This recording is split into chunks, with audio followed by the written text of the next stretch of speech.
Hi, welcome to the Dynamic Duel podcast, a weekly show where we review superhero films and debate the superiority between Marvel and DC by comparing their characters in stat-based battle simulations. I'm Johnny DC. And I'm his twin brother, Marvelous Joe. And in this episode, we are doing a duel between the DC Justice League villain, Queen Bee, and the spider-powered Avenger, Spider-Woman. Yeah, this is in lead up to next week's episode where we're going to review Spider-Man Across the Spider-Verse, which features Spider-Woman as one of the characters in that animated movie. Yeah, full disclosure, Joseph may or may not be here for that review. His wife, Ariana, is pregnant and about to pop any day now. Yeah, super pregnant. Spider pregnant. It's Marvel. Yeah, spider pregnant just like Jessica Drew, Spider-Woman. Hey, there you go. Nice tie-in. Perfect timing. So we hope that you guys can bear with us for these next few months. Things might get a little bit weird, but the show's still going to go strong. Before we get into the main event, we're going to talk about the comic book movie news to happen in the past week, of which there wasn't much. With the ongoing writer's strike, there's not going to be a whole ton of news to come out in these coming months, except for maybe like a Superman casting announcement.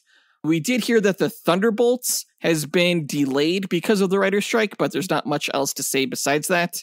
We will be talking about The Flash's final trailer, which is kind of interesting to talk about considering Joseph and I have already seen the Flash movie. Yeah, so we're going to be discussing this trailer knowing all the context of what happens in the film, but we'll try our best not to kind of reveal anything. As always, we list our segment times in our episode description, so feel free to check out the show notes if you want to skip ahead to a particular topic. And those who have listened to our recent episodes will know that our duel simulator has become so advanced that it's gained sentience, and it's named itself the artificial life form for running extensive duels, just a rather very intelligent Simulator 9000, or Alfred Jarvis 9000. He has a quick message for our listeners, so let's hear it. Why, hello there. Do you love listening and chatting about Marvel and DC? Then become a part of the Dynamic Duel community on Patreon, where you can choose from 3 tiers. The Dynamic 2.0 tier lets you listen to this podcast without ads and gives you access to its Discord chat group where you can chat with Johnny DC and Marvelous Joe. The Fantastic 4 tier gives you that and more with 2 bonus episodes each month, including bloopers and top 10 shows where Johnny and Joe count down your favourite Marvel and DC subjects. The X-Force tier makes you an executive producer of Dynamic Duel, where every month you help the host choose what to review and who to fight against each other. And finally, the Dynamite Podcast Network tier allows aspiring podcasters to create their own battle-focused show using this Monte Carlo simulator. Johnny and Joe will help you develop your show, provide graphic support and consultation, and get you simulation results to announce on your show. Pitch the twins your show via email at dynamicduelpodcast@gmail.com or by reaching out to them on social media. Check it out at patreon.com/dynamicduel. Pip pip cheerio. Thanks, AJ9K, and thanks to everyone who supports the podcast. Don't forget to check out the Max Destruction podcast, hosted by the executive producer of this show, Ken Johnson. Yeah, he has 3 episodes out right now, which you can listen to and find out who would win in a fight between Dutch from Predator versus Rambo, William Wallace, Braveheart versus Maximus from Gladiator, and The Crow versus Dean Winchester from Supernatural. And if you listen tomorrow, you'll find out who will win in a fight between James Bond and Jason Bourne. A lot of great stuff there. Be sure to check it out. Ken's show is a blast. And he uses the same Monte Carlo simulator that we use on this show. But with that out of the way, quick to the No Prize. A No Prize is an award Marvel used to give out to fans. Our version, the Dynamic Duel No Prize, is a digital award we post on Instagram and in our email newsletter for the person that we feel gave the best answer to our question of the week. Last week's question was, what character are you most excited to see in Captain America New World Order and why? And this was coming off of the set photo leaks that revealed a bunch of characters that are going to be in the new Captain America movie, including unannounced characters like the Serpent Society. We got about 3 answers. One of the answers for some reason didn't come through due to a technical glitch, it seems like. But let's go ahead and run down the 2 honorable mentions and the No Prize winner. Our first honorable mention goes to Bobby Kirby, who said, Hi guys, I'm Bobby Kirby, and I think that I would like to see more of Sam Wilson's Captain America because we just saw him for a brief moment as Captain America in The Falcon and the Winter Soldier, and then I went and I read Symbol of Truth. So I think, and that was like great. So I think if we see some more of him and he gets more character development, that would be awesome. All right, bye. Yeah, I mean, we've gotten a lot of character development for Sam Wilson in the Marvel Cinematic Universe as played by Anthony Mackie, but Bobby's right. We only got to see him with the Captain America mantle for the last episode of that season. So it'll be really nice to see more of the character in his own movie with this New World Order film. Which I'm sure we'll get a lot of. Yeah. I can't say that Captain America is the character I'm most looking forward to, just because I have seen him already. But just based on what we did see in the Falcon and the Winter Soldier television show, I'm sure what we're going to see is going to be pretty badass. Thanks, Bobby, for calling in. Our next honorable mention goes to Lizzie Dyer-Arney, who said, Hey, it's Lizzie. I really hope that Eli Bradley, aka Patriot, makes an appearance in Captain America New World Order. For those that don't know, Patriot was Captain America Steve Rogers' sidekick in the mid-2000s. He's also a member of the Young Avengers. His grandfather, Isaiah Bradley, was the first black Captain America. He was experimented on with super soldier serum during World War II. They made an appearance in Falcon and the Winter Soldier. He would be a great sidekick for Sam Wilson, and I guess I'm out of time. Yeah, I mean, with the way that Kevin Feige and the MCU has been pushing the Young Avengers in several of their projects recently, I'd be surprised if we didn't see Eli Bradley in this film, and maybe even Hulkling. Yeah, that's possible. I mean, as Lizzie said, we did get to see a little bit of Eli in the Falcon and the Winter Soldier television show played by Elijah Richardson. And the character's great. He's a fantastic character. You can learn more about him in our Duel episode where we pit Patriot against Robin. That was a fun episode.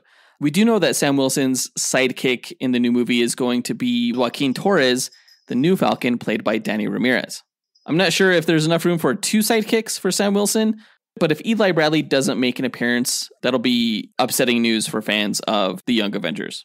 Yeah, Captain America New World Order seems like it's going to be a film that juggles a lot of characters already, but maybe Eli could appear in an end credit scene or something like that. That'd be cool. That would be really cool. Great answer, Lizzie. Thanks for calling in. But the winner of this week's No Prize is Christopher Minotti, who said, Hi guys, Christopher Minotti. I am most excited to see what they do with the leader in this. The leader is a great and interesting character, and I like the idea of him going up against Captain America. There's a few different ways that they could play this character out, and I'm interested to see what they do with him. The actor, Tim Blake Nelson, has been in a few superhero movies in the past, so hopefully he can pull this part off and do a good job. Yeah, Tim Blake Nelson as Samuel Stearns, the leader. His appearance actually predates any appearance by Anthony Mackie as Sam Wilson in the MCU. It's been a long time coming to see the leader again in one of these Marvel movies. Since 2008's The Incredible Hulk film. Yeah, over a decade. That's insane. I'm really glad we finally get to tie up this loose end with this movie, and it's definitely the character I'm most looking forward to seeing in Captain America New World Order as well. Yeah, I just really like Tim Blake Nelson as an actor. He has been in multiple superhero projects, including the Fantastic movie, which came out in 2015. We won't hold that against him because he was really good in the Watchmen HBO television series as the character of Looking Glass. Oh yeah, he was great in that. And I think he'll be a great leader. Really can't wait to see what they do with the character design and what his villainous plot will be in the movie. So congrats, Christopher Minotti. You win this week's No Prize. If you, the listener, want a shot at winning your own No Prize, stay tuned to later on in this episode when we'll be asking another question of the week. And now that that's done, on to the news.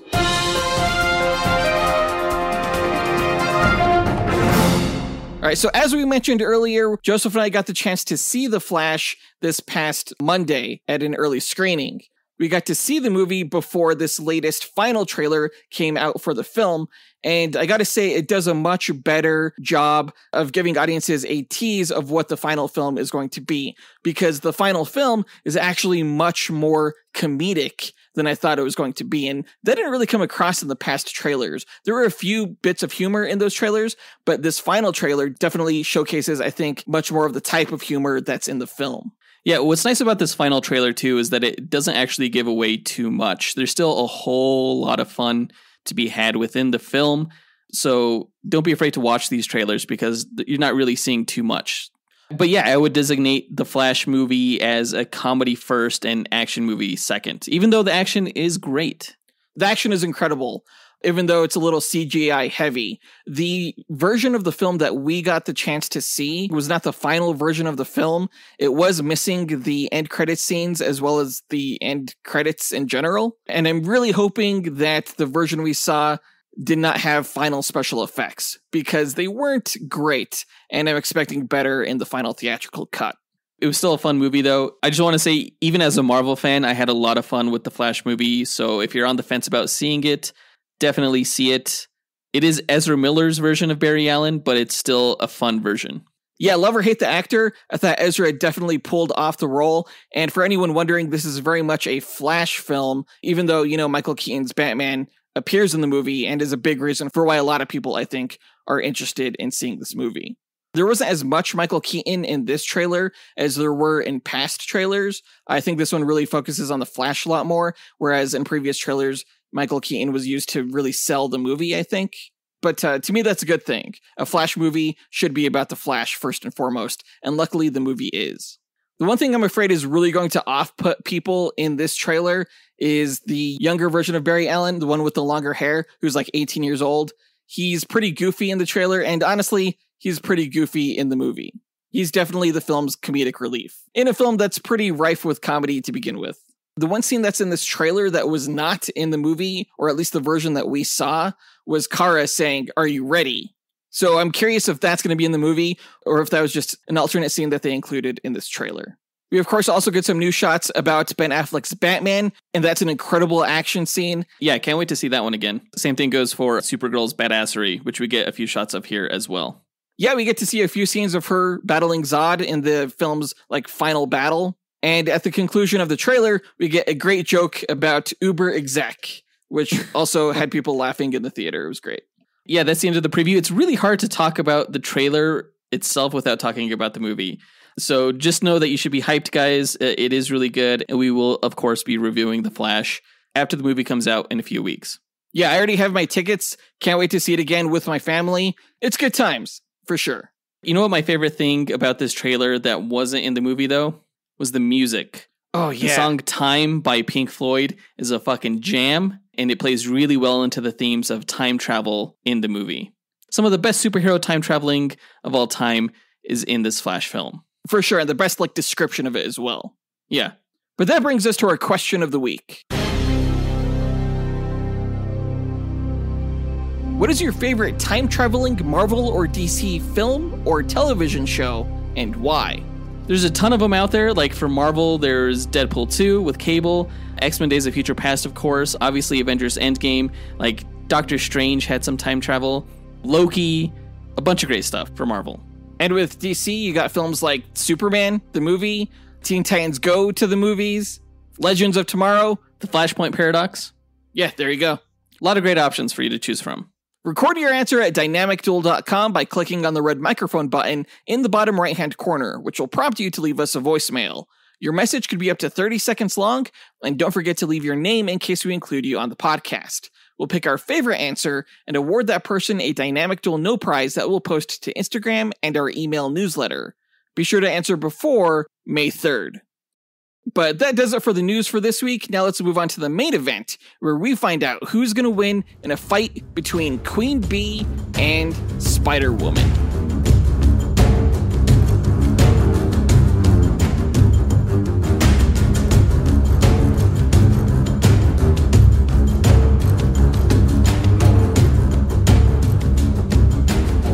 Okay, Queen Bee versus Spider-Woman. We knew that leading up to the Spider-Man Across the Spider-Verse film that we would want to do a tie-in duel to that. And it turns out one of the most popular characters that we have yet to do a duel with is Spider-Woman, Jessica Drew, who is one of the characters in Across the Spider-Verse. Yeah, the version of Jessica Drew that's going to be in the movie is Ray Spent, and she's going to be voiced by Issa Rae, and the character is going to be pregnant in the movie, which harkens back to a popular storyline when she was one of the very few pregnant superheroines in Marvel Comics. Looking at my wife now, she's totally a superhero in my eyes, but I don't understand how any pregnant woman can actually fight crime with how hard it is physically on the body. Yeah, no, I get that. My wife's been pregnant twice. And I would not want her to be fighting crime in that condition. Right. But when it came to finding an opponent for Spider-Woman, the executive producers and I agreed that the Justice League villain, Queen Bee, was going to be a good matchup for the character.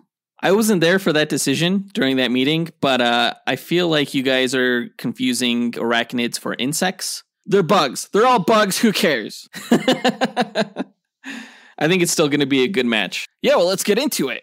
To explain the methodology behind our duels, let's go to our sentient duel simulator, Alpha Jarvis 9000. AJ9K, tell our listeners how you go about determining a winner in our duel matchups. Yes, of course, sir. The way I determine a winner between the contestants is by running 1,000 Monte Carlo simulations using the character's statistics. A Monte Carlo simulation is a probabilistic model used to determine outcomes through random sampling. In this case, I randomize the statistics along a normal distribution as a way to simulate the many variables that can occur during battle. The stat parameters are based on the official Marvel power grid from which the DC character's statistics are extrapolated. Additional stat categories are included such as range, damage potential, versatility and perception in order to create a more detailed and accurate simulation. The results of the 1,000 simulations provide a percentage of wins for each character. The contestant with the higher percentage is declared the victor, as they have a higher probability to win any given battle. In an equitable pairing, neither character should win 100% of the matches. The comic book stories have shown that there's even a way for Batman to defeat Superman, so the confidence rate of my method falls in line with the precedents that have been established in the source material.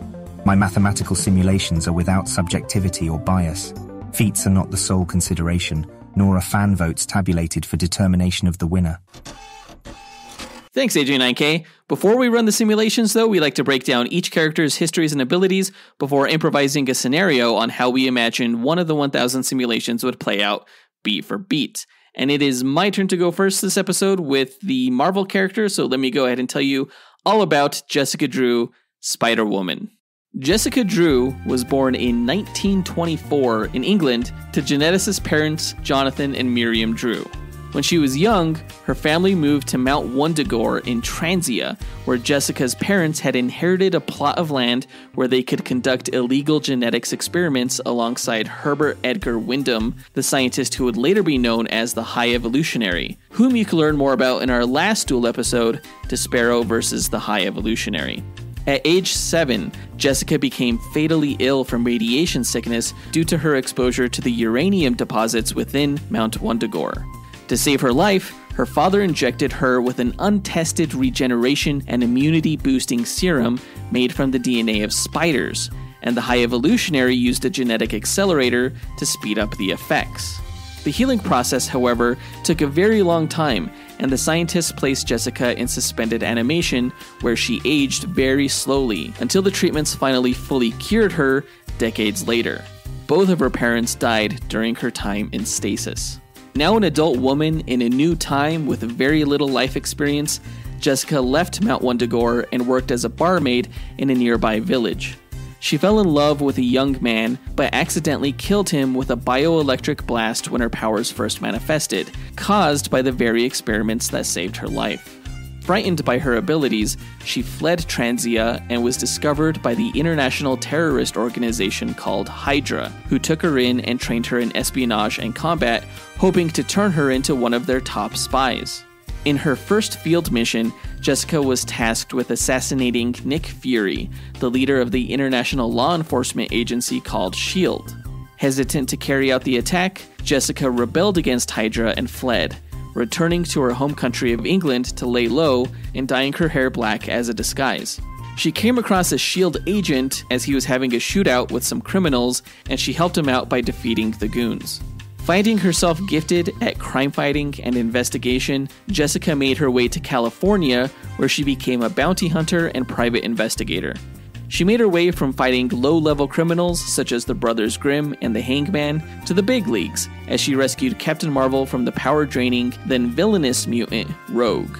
Becoming acquainted with many women from the superhero community such as Tigra, Jessica's friends saved her life after a battle with Morgan Le Fay separated her soul from her body. The Avengers called in Doctor Strange to help her, but the spell he cast left Jessica powerless for a time. She then moved to the Southeast Asian island of Madripoor to work as a private investigator, and she crossed paths with the Heroes for Hire team and the X-Men member Wolverine. Eventually, over time, her powers slowly returned to her, though they were unstable and difficult for her to control. She became a mentor to another woman with spider abilities named Maddie Franklin. After a while, Jessica returned to the United States, where she ran into another private investigator named Jessica Jones. After a brief skirmish where Jessica zapped Jessica Jones, and Jessica Jones retaliated by slamming Jessica through a kitchen table, they eventually patched up their misunderstanding and worked together to stop a drug dealer selling mutant growth hormone. You can learn more about Jessica Jones in our Huntress vs. Jessica Jones Duel episode. In an effort to fix her fluctuating powers, Jessica struck a deal with her former organization Hydra, who had her join S.H.I.E.L.D. as a spy. However, Nick Fury knew of this, and Jessica became a double agent, secretly sending false intelligence back to Hydra. What they didn't know was that the shape-shifting alien Skrull Queen Varanki had infiltrated Hydra and was the scientist curing Jessica's power instability. With her powers restored to normal, the Skrull Queen imprisoned Jessica, impersonating her and taking her place on the New Avengers team where Jessica was recruited. Posing as Jessica, the Skrull Queen secretly launched a full-on Skrull invasion, which required the full might of Earth's heroes to stop. Jessica finally joined the New Avengers and helped in their fight against Norman Osborn's Dark Avengers team. She then graciously accepted a position in the Sword Organization, which was an offshoot of S.H.I.E.L.D. that specialized in alien threats. After battling Skrulls and re-teaming with the Avengers and becoming a mainstay there, Jessica was then recruited alongside various other spider-powered people across the multiverse to fight and defeat the Inheritors, a vampiric race who would feed off the animal totems of superpowered beings. She teamed up with the hero Silk and Spider-Man Noir to gather intelligence on the Master Weaver, who spun a web of fate and predicted the Spider Army would defeat the Inheritors. You can learn more about Spider-Man in our Blue Beetle vs. Spider-Man Duel episode.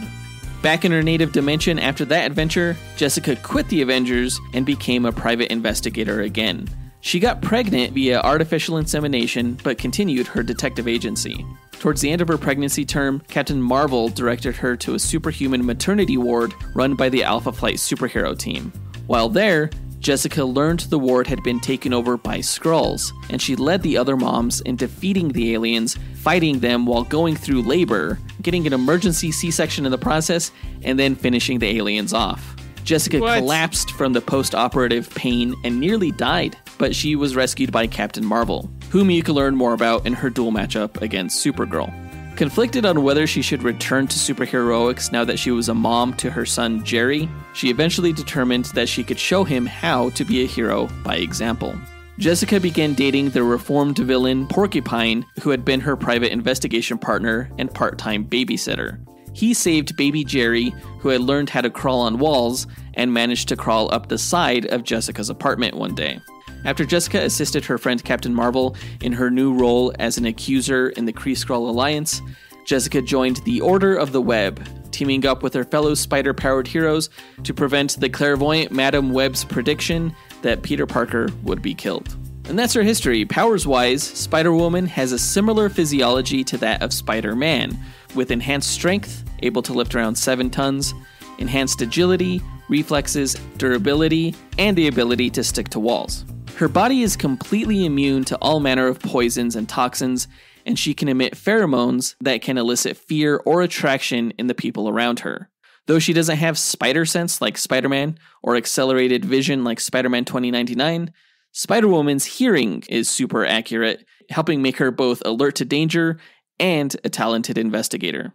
Spider-Woman can emit short-range blasts of bioelectricity called a Venom Blast, and she can use these to propel herself into the air for long leaps. And with the web glider built into the arms of her costume, she can glide for long distances. In addition, Spider-Woman is a trained spy, detective, and hand-to-hand combatant. Wait, so she doesn't swing from buildings? No, she doesn't shoot out webs. Okay, interesting. It's kind of neat how her origin ties into various elements that we've been seeing in recent Marvel movies, like Mount Wundagore, from Doctor Strange and the Multiverse of Madness, and the High Evolutionary from Guardians of the Galaxy Volume 3. Yeah, it's quite timely, this matchup. I know there's several versions of Spider-Woman now, like Spider-Gwen and Silk. I thought you were going to touch on them a little bit, but I guess they could be used in later battles. Yeah, I'd love to do a battle with Spider-Gwen one day. Well, there's also been many versions of Queen Bee, but they all go by the name Queen Bee. Like, they don't have various names. The main one I'm going to touch on, though, is Queen Zazala. So let me get into her backstory. On the distant planet Coral, where a humanoid race evolved from insects, a brilliant and elderly scientist named Kaz developed an elixir of immortality. Knowing he was far past his prime to take the elixir, and wanting to ensure it was rewarded to the healthiest, smartest, and most courageous of his species, Kaz separated the formula into 3 different vials and hid each one on the gaseous planet Somalar, a neighboring planet within Coral's star system, and where Kaz eventually died. The winged queen of Coral at the time was furious at Kaz for not gifting her the elixir, and died trying to find the vials on Somalar, as did many queens after her. After centuries, the young Queen Zazala decided to create an army of flying soldiers to scour the planet for her, though she first tested her army's strength by having them invade and loot various other worlds, earning her the name Queen Bee.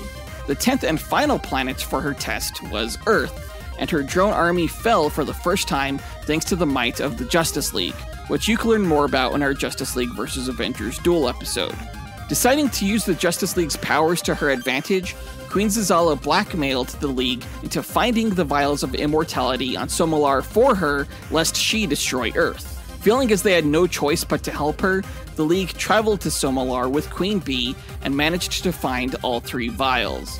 Queen Zazala dumped the League back on Earth only to discover that she had been tricked, and that Green Lantern had used his ring to make the vials unopenable.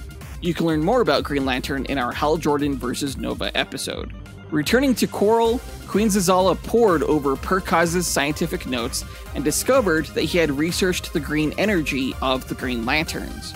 Using that research, Zazala was able to negate Green Lantern's tampering and consume the elixir from the vials.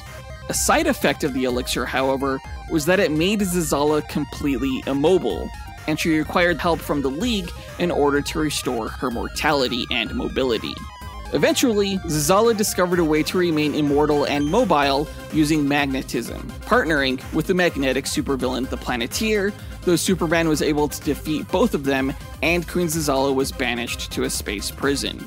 Decades after the Crisis on Infinite Earths event merged the multiverse into one universe, Zazala, the Queen Bee, was reimagined without wings and with new abilities. After accepting a partnership with Lex Luthor, who you can learn more about in our Lex Luthor vs. Baron Zemo Duel episode, Zazala freed General Wade Eiling, now a villain known simply as the General, from an asteroid prison. Together, along with Prometheus, the 4 of them made up the Injustice Gang, with Zazala promised a percentage of Earth's population to incorporate into her drone army once they took over the world. After enslaving much of New York City and rendering Green Lantern powerless, Zazala nearly defeated the new god Big Barda in combat until Steel helped Barda banish Zazala and her drones back to the planet Coral when Steel realized that Zazala, like the bees of Earth, could not see the color red and used that against her. You can learn more about Big Barda and Steel in their respective Duel episodes. Zazala eventually made her way back to Earth with her drone army. She joined the Secret Society of Supervillains and became the leader of the international terrorist organization known as Hive, who were successful in capturing the hero Firestorm. The Secret Six, a team of anti-heroes, however, were able to destroy the Hive base, and Zazala was forced to flee, badly wounded, and she was later seen trying to steal a matter transporter strong enough to teleport her entire drone army to Earth, though she was foiled by the Justice League once again. There have been a number of other villains in the comics to go by the name Queen Bee, including Zazala's sister, Tazala, who joined an intergalactic group known as the Terra Arcana Army, enemies of the Creature Commandos. Tazala's villainous career was short-lived, however, as she was killed by the army's leader not long after joining. Other Queen Bees include Marcia Monroe, a love interest of Batman and member of the criminal syndicate known as Cyclops, and 2 sisters, queens of the fictional nation of Byalia. In post-Flashpoint continuity, a new version of Queen Bee, also named Zazala, was introduced. this time known as the Hive Queen.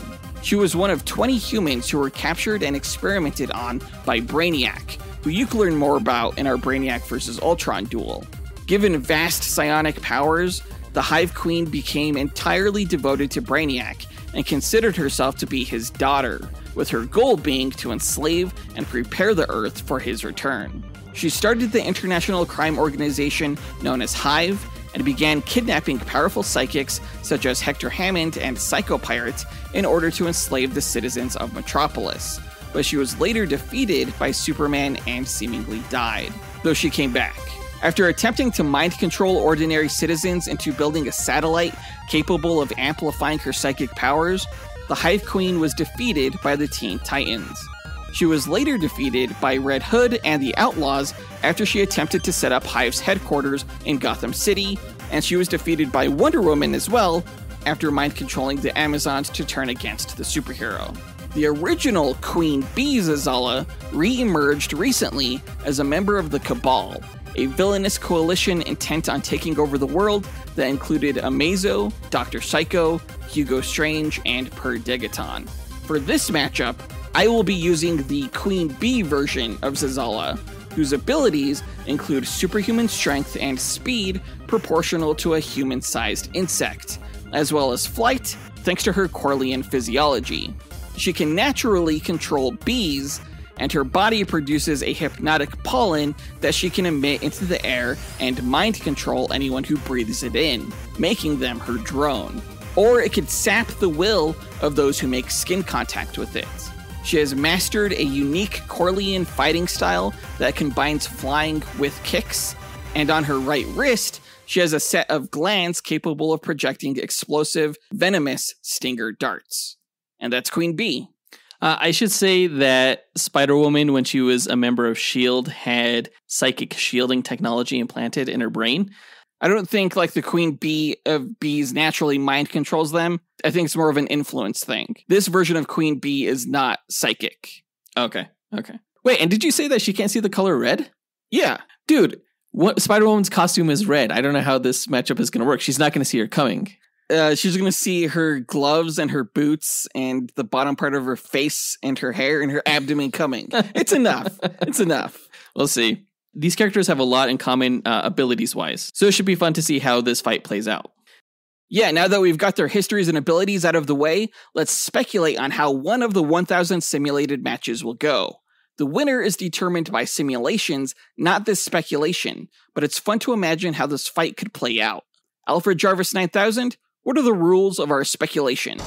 Well, I should say there are no rules, other than the characters have no prior knowledge of the other going into the fight. All they are aware of starting out is that the other character is a threat that needs to be eliminated.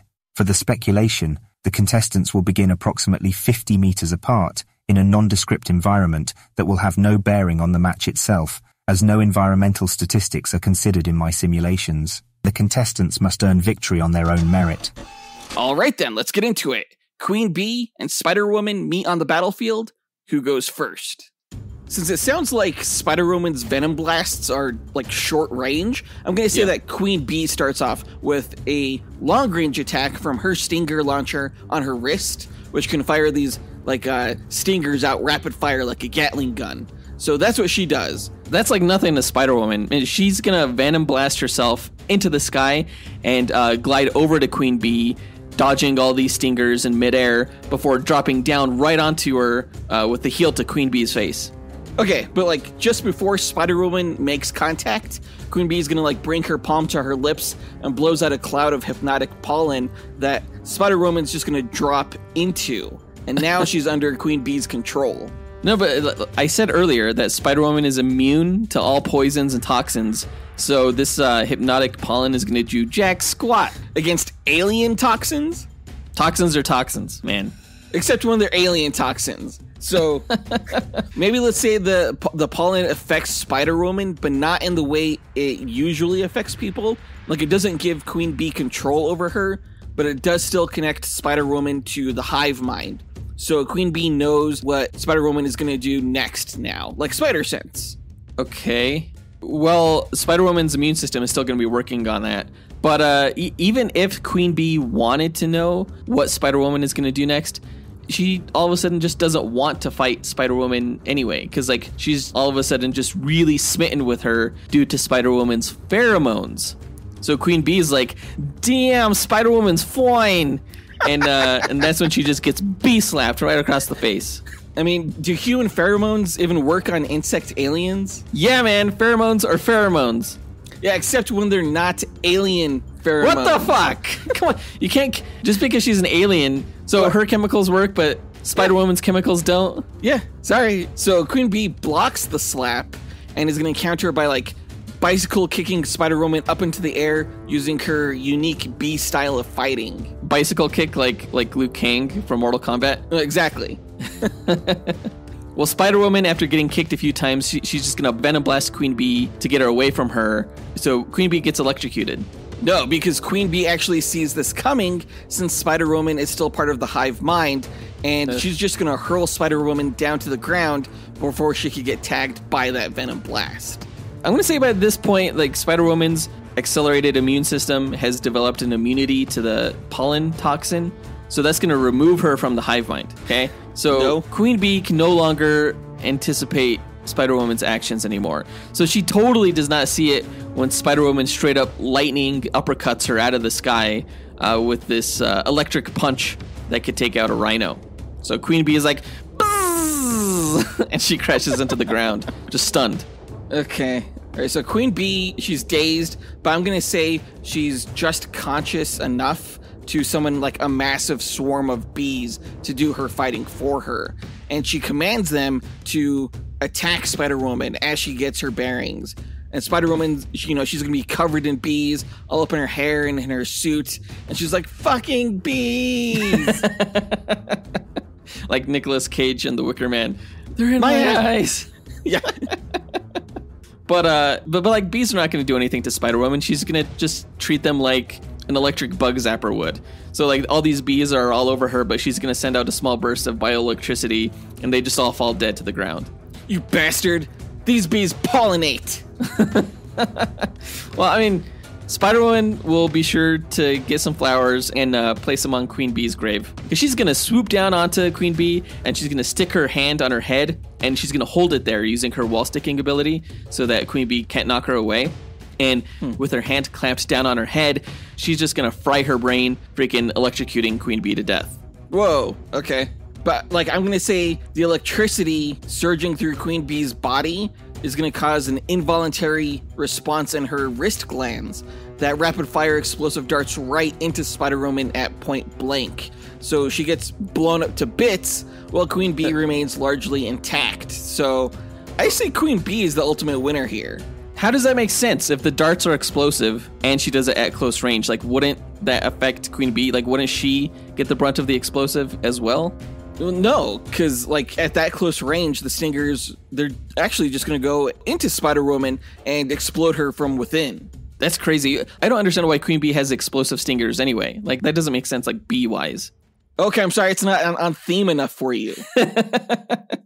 We could go ahead and leave the match there. Either Spider-Woman fries Queen Bee's brain, or Queen Bee explodes Spider-Woman from within with her explosive stingers. Let's go ahead and input the stats on these characters, run 1,000 simulations, and come back with a winner. Inputting data, running calculations, processing results, simulations complete. Okay, it sounds like we need to do this quick because you need to get to the hospital soon. So let's run through this. They were actually very close stat-wise when it came to evasiveness, durability, strength, damage level, even fighting skill and perception. They equaled out. I didn't think it was going to be that close. Yeah, I know that you were hesitant to give Spider-Woman the same stat as Queen Bee in terms of fighting, because Queen Bee is a very specialized fighter. But Spider-Woman is very well trained in fighting, getting training from both Hydra and S.H.I.E.L.D. So she's pretty adept. The one thing that Spider-Woman had over Queen Bee was intellect, being an incredible detective. And even that I was hesitant on because, you know, Queen Bee is the leader of an entire planet and an entire army. Yeah, but like, she basically controls all of them. There's not much, you know, in the way of leadership there. You know? That's what you pointed out. And I couldn't really find any, like, intellect feats for her as well. So I conceded that stat category. Where Queen Bee came out ahead of Spider-Woman was movement speed, since she can fly, whereas Spider-Woman could essentially just fall with style. She glides, yeah. But also Queen Bee has greater range. Spider-Woman can shoot out her bioelectricity, but it's not really a long-range weapon. It's like medium range. Right. And all of the categories that each one came out ahead in wasn't by much. So this is definitely going to be a close match, I feel. Yeah, I still think Spider-Woman's going to win, though, and our Instagram poll takers agree with me. 71% of them thought that Jessica Drew is going to come out on top. And let's see if they're right, because the winner of this week's matchup between Queen Bee and Spider-Woman is Queen Bee. She won 546 matches out of 1,000, whereas Spider-Woman only won 454, so it was 54.6% over 45.4%. In the end, even though Spider-Woman was smarter, it was the speed and range stats that got her. Queen Bee is just too fast and has too many long-range attacks. Take that, Instagram Marvel fanboys. Don't say that to them. There's more of them out there, and they will beat the shit out of you. Just remember that. Always remember that. They have to find me first. But that does it for this duel, guys. Let us know what you thought about the results by writing to us at dynamicduelpodcast@gmail.com or by visiting us on Instagram or Twitter. You can find links to all of our accounts by checking out our show notes or visiting our website, dynamicduel.com.